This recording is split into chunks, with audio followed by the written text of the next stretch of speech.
Why? So when I put it back together, I don't have too much on one side because this is deformed. I mean, it will be different than when I made this initial incision. So C-section scars seem to be notorious for getting lopsided and not very pretty. So you're going to see them do this, or they can take the knife handle and score it very lightly. You know what I mean by scoring it? No. You'll be able to see. You'll be able to see a little line on the skin, but they won't go through, and then they'll go this way, this way, this way on the skin. But it's just like putting a red line on there. They just touch the very, and so when they go to put it back together, they make sure that these lines match up. Or they can do this. One of the problems with this, there's so much fluid that this will disappear. Okay, so that's one reason you'll see a lot of times scoring instead. 8 out 20. I realize you're wearing it. Okay, retractor, the Parker to start with. Okay, so now the fan and steel incision. A lot of times where I worked, the doctor did not start with, if it was a stat C-section, he didn't use it because it takes longer to get in. They will do a straight midline, okay? So you're going to put this in here. I'm going to take the Bovie and Judy, wouldn't they have the plastic over it too? No, it just goes over the around the circle. It doesn't usually, you can have ones that cover the skin also, but there's not a need for that. Oh, Okay.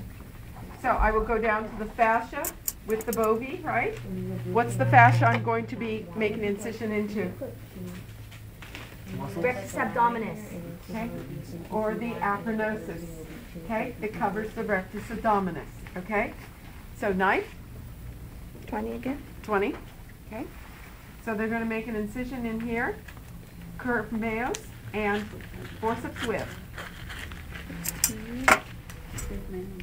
And forceps width. Okay, when you use the 20 blade the second time, what did you put into? The fascia. Okay. So now I'm going to cut the fascia. Okay. Go this way, and you make it smile at the end. Okay. Because you're going to cut. Okay. You make a smile at the end. Mm-hmm. No, you're going to make it smile at the end, so they have. There you go. Okay. Now make it go into here. So make it go into here. What's your finger? That's not a smile. That's a frown. Never mind. You have to connect the dots because I didn't do it right. Okay? See now, see what I mean? I want you to connect those lines. All right. Yeah. So you're cutting the fat, you just cut the fascia again? Correct. Yeah. Okay. Just fascia. You cut it along the same line, right? 2 short cokers.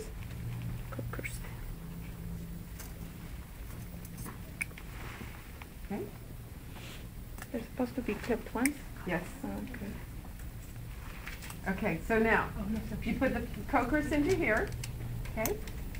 Use your other hand and go this way. Wait a minute. So however you want to do it, okay? But your vision has to... Okay, so now what I'm going to do, I can either use this and cut the fascia off of the muscle, okay? Or use this. And I'm a Bovie person. So I go up to almost the umbilicus doing this, okay?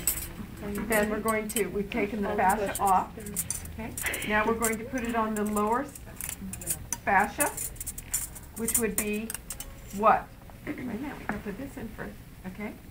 Repeat that again. What did you just ask? So we just take this fascia, and don't pull too hard, okay? We're gonna take our muscle apart, our fascia apart, okay? So this lower part is what? Internal. What's right underneath here? Oblique? What's right underneath here? What structure? Bladder. So they call this the bladder flap. Okay? And this isn't very far because what's right here? This pubis, right? So you can't go down very far on this. This is very short. Okay? Let go.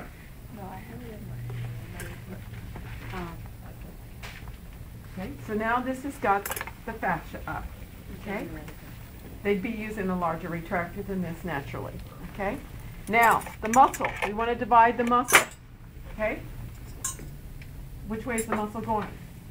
This way. This way. Right? right there. Remember the linea alba? The fascia that connects the two medial portions of your rectus abdominis. Yeah. Okay? And the line on the outside of women when they're pregnant, a lot of times this is the same line that follows the linea alba on the inside. Okay, when it gets darker? Yeah. How many people say line got darker? Not everybody does. Mine got a little darker, but nothing like somebody, yeah. Some people don't. I didn't get it. Yeah. Some people don't, others, they will get a whole new, it looks like they grew a whole new part of their body. Because the line gets so dark, okay? Okay? Okay, so then we want to divide it, and they're gonna divide it usually with a hemostat. Okay, unless they've been operated on before, then they're gonna have scar tissue. So what they'll do is they'll just find the linea alba and spread it. Okay, like this. Okay. And it spreads very, very easily. Okay, and then they can take a Metz, we're gonna have to, or they can just pull it, and it just separates. Okay? So after you cut down to the umbilicus, you're Now go down below.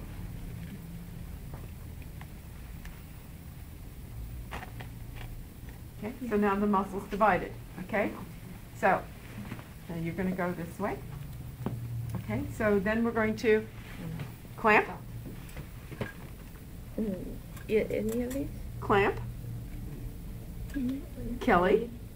Okay, that's another name for clamp, right? He must Okay. have Kelly. Yes. Okay. Another one? Now, I'm told that in most places they just rip the peritoneum. They don't even incise it, but if they do, okay? We don't have to worry too much about, no. If I'm holding it up, what do I want next? Knife. Okay. The same 20? I would have gone to 10, Okay. okay? Now, Metz, or I can take the Bovie. And put it up above, right? Takes forever to get in there. And they do that in 3 minutes? Well, I'm telling you as we go along, you would have already, I wouldn't have asked you for one instrument. You realize that? Yeah. Okay? They move very, very quickly when they do this, and you're supposed to know what they want. Okay? And you will know what they want. Okay? Just like in hysterectomy, the routine does not vary too much on this. Okay? The only thing that will vary it is if the person has previous incisions, so they have more scar tissue.